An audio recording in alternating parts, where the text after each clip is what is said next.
আর আমরা নির্বাচন আসলে শুনি লা ইলাহা ইল্লাল্লাহ নৌকার মালিক। এই পর্যন্ত শেষ। দানের শীষে বিসমিল্লাহ। তারা ধর্মকে নিয়ে ব্যবসা করতে চায়, যারা ধর্ম ব্যবসায়ী তারা ধার্মিক নয়। ধর্ম ব্যবসা জামাত করে না সবাই মিলে করে? জামাত ইসলামী সারা বছর ইসলামের কথা বলে, সারা জীবন ইসলামের কথা বলে, আর আপনারাই শুধু নির্বাচনের কথা আসলে ইসলামের কথা তোলেন। প্রকৃত ধর্ম ব্যবসায়ী কারা? এদেশের মানুষ তা ভালো করে জানে।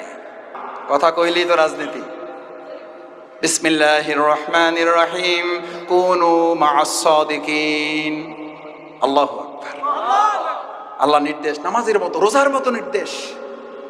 তোমরা দর্শকদের অনুসারী হও, গাঁজাখোরদের, নেশাকারীদের, সন্ত্রাসীদের, সাদাবাজদের, দখলদারদের মা'আস সাদিকিন, তোমরা অনুসারী হও সত্যবাদীদের। কার নির্দেশ? জামাতের আমিরের, মাওলানা আবুল হোসেন ভাইয়ের, শফিকুল ইসলাম মাসুদ গুনাহগারের। আরে ভাই, কার নির্দেশ? জোরে বলো। বিপদ থেকে মুক্তি চান যারা, লাগবে রাজনীতি মুক্তি দেবেন আল্লাহর বিধান। ওই আল্লাহর বিধানে রাজনীতি যতক্ষণ চলে ততক্ষণ ওটা রাজনীতি, না হলে ওটা সাতানাতা হাবিজাবি নীতি। আমার ভাইয়েরা, হাঁসের মধ্যে একটা নাম আসে, ওইটার নাম কি? কি হাঁস? সবচেয়ে ছোট হাঁস যেটা, ওইটার নাম রাজাহাঁস। সবচেয়ে ছোট মেস্তুরি যেটা, ওইটার নাম রাজমেস্তুরি। সবচেয়ে ছোট রাস্তার নাম রাজপথ। সবচেয়ে ছোট ঘরের নাম রাজপ্রাসাদ। আরে কপাল পোড়া বদনসিব, কেন বোঝো না? হাঁসের মধ্যে বড়টা যদি রাজহাঁস হয়, মেস্তুরির মধ্যে বড়টা যদি রাজমেস্তুরি হয়, প্রাসাদের মধ্যে বড়টা যদি রাজপ্রাসাদ হয়, রাস্তার মধ্যে বড়টা যদি রাজপথ হয়, নীতির মধ্যে বড়টার নাম ইসলাম, ওটার নাম রাজনীতি, বাকিগুলা সাতানাতা হাবিজাবি।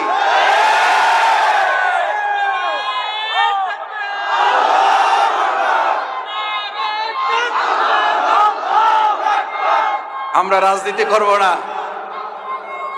আমাদেরকে রাজনীতি করতে নিষেধ করেন, আমাদেরকে রাজনীতি করতে নিষেধ করেন। রাজহাঁসকে পৃথিবী থেকে বিদায় দেন। রাজমিস্ত্রিকে বলে দেন তোমাদের আর রাজমিস্ত্রি করে চলবে না। রাজপথ বাদ দেন, অলিগলিতে হাঁটেন। রাজপ্রাসাদ কন্ট্রোল করবে আগামী দিনে ইসলামের রাজনীতি। ইসলামের রাজনীতি যাত্রাবাড়ির মসজিদে ইমামতি করবে, গণভবন, রাষ্ট্রভবন এবং আমাদের বঙ্গভবনে ইমামতি করবে ইসলাম। আমি একটা কথা মাঝে মধ্যে বলি, ইসলামের নীতিতে মসজিদ চলে বলে মসজিদে গেলে শান্তি না অশান্তি? ও ভাই, মসজিদে গেলে শান্তি না অশান্তি? ওটা কিসের আলোকে চলে?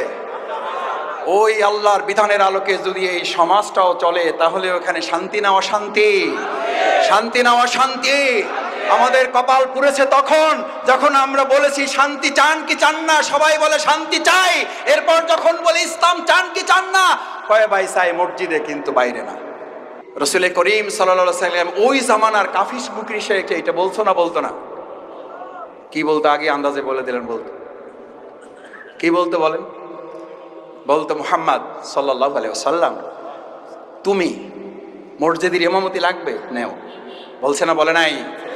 ও ভাইয়া, বলছে না? বলে নাই? সমাজের সবচেয়ে সুন্দরী লাগবে, বুঝছি তো, তোমার একটু চাই, আচ্ছা ঠিক আছে লও, কয়টা লাগবে লও। বলছে না? বলে নাই? গাড়ি বাড়ি লাগবে, কি লাগবে বুঝছি, একটু গরিব টরিব আছো, একটু টাকা পয়সার প্রতি একটু। আমাদেরকেও এখন কেউ কেউ বলে, ঘটনা কি? জামাত ইসলামে একটু লাফায় লাফায় ভাব। মুহাম্মদ রাসূলুল্লাহ সাল্লাল্লাহু আলাইহি ওয়াসাল্লামকে একই কথা বলা হয়েছে, এবং সেটা কি মুসলিমরা বলেছে না কাফিররা বলেছে? মুসলিমরা বলেছে না মুশরিকরা বলেছে? কাফিররা বলেছে না আবু জেহেল আবুল হাবেরা বলেছে? কোরআন নাজিল হয়ে গেল, বিসমিল্লাহির রহমানির রহিম, ওয়াদ্দু লাউ তুদহিনু ফায়ুদহিনুন ফালা তুকাজ্জিবুন।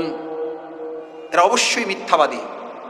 ফালা তুতিল মুকাজ্জিবিন ওয়াল কাফিরিন ওয়াল মুনাফিকিন। মুহাম্মদ সাল্লাল্লাহু আলাইহি সাল্লাম ওরা আপনার কাছে প্রস্তাব নিয়ে আসছে, শুধু মসজিদে থাকো, কোনো অসুবিধা হবে না। শুধু গাড়ি বাড়ি সম্পদ দিয়ে থাকো, কোনো অসুবিধা হবে না। শুধু রাষ্ট্র পরিচালনায় তুমি মাথা ঘামাইতে। লড়াইটা কি মসজিদ চালানো নিয়ে না রাষ্ট্র চালানো নিয়ে? যুদ্ধটা কি মসজিদ চালানো নিয়ে না রাষ্ট্র চালানো নিয়ে? আরে ভালো করে বোঝা যায় না? না যায় না? আজকে যুদ্ধ হবে মসজিদ চালানো না রাষ্ট্র চালানো নিয়ে? আর আমরা কি শুধু মসজিদ চালাবে নাকি রাষ্ট্র চালাবে? এটা কি হুজুরদের সুন্নাত না রাসূল সাল্লাল্লাহু আলাইহি সাল্লামের সুন্নাহ? তোমার নেতা আমার নেতা বিশ্বনবী মুস্তাফা, তোমার নেতা আমার নেতা বিশ্বনবী মুস্তাফা। রাসূল করিম সাল্লাল্লাহু আলাইহি সাল্লামের টুপির সুন্নাত মানবেন, লম্বা জামার সুন্নাত মানবেন, দাড়ির সুন্নাত মানবেন, খাওয়ার আগে পরে মিষ্টির সুন্নাত মানবেন, দুপুরে খাওয়ার পরে কাইলুলার সুন্নাত একটু মানবেন। কিন্তু যে রাসূল সাল্লাল্লাহু আলাইহি সাল্লাম ইসলাম দিয়ে মসজিদে নববীর ইমামতি করেছেন, আবার মসজিদে নববী রাষ্ট্র পরিচালনা রাষ্ট্রপতির দায়িত্ব পালন করেছেন, এই সুন্নাত আপনি না মেনে কাল কিয়ামতের দিন সুপারিশ পাবেন। কে কে হাত জাগান? জাগান হাত। তাহলে শফিকুল ইসলাম মাসুদ রাজনীতির কথা বলবে না। তাহলে শফিকুল ইসলাম মাসুদ মসজিদ পরিচালনার বাইরে রাষ্ট্র পরিচালনার কোন ওয়াজ এখানে আর করবে না, ভবিষ্যতেও বলবো না। আর যদি না বলে, রাসূল করিম সাল্লাল্লাহু আলাইহি সাল্লাম বলেছেন সত্য কথাটা বলতে পারে না, ও হচ্ছে বোবা শয়তান। আমরা বোবা শয়তান হব না, বোবা শয়তান থাকবো না, বোবা শয়তান কাউকে হতেও দেব না। ভবিষ্যতে যদি কেউ এই সময়ের অবমূল্যায়ন করেন, ভবিষ্যতে যদি আল্লাহর কসম খাওয়া এই সময়কে কেউ বুঝতে ভুল করেন, ভবিষ্যতে যদি কেউ এই সময়কে আপনারা আবার ফ্যাসিস্টের মতো কেউ ব্যবহার করেন, মনে রাখতে হবে আপনার আমার কপালে হয়তো ৪৫ মিনিট না ৪৫ সেকেন্ডও আপনার কপালে জুটবে না, আপনি হেলিকপ্টারে ওঠার সময় পাবেন না। কারণ এটা কার কসম?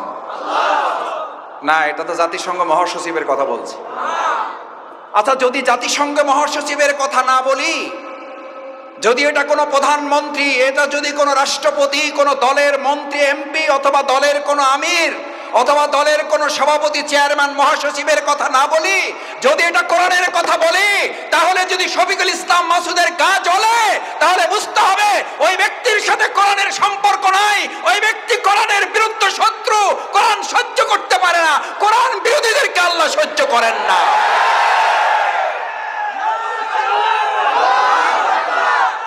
তাহলে আপনার কোরআনের কথাই যদি বলি, তাহলে আপনার জ্বলবে কেন?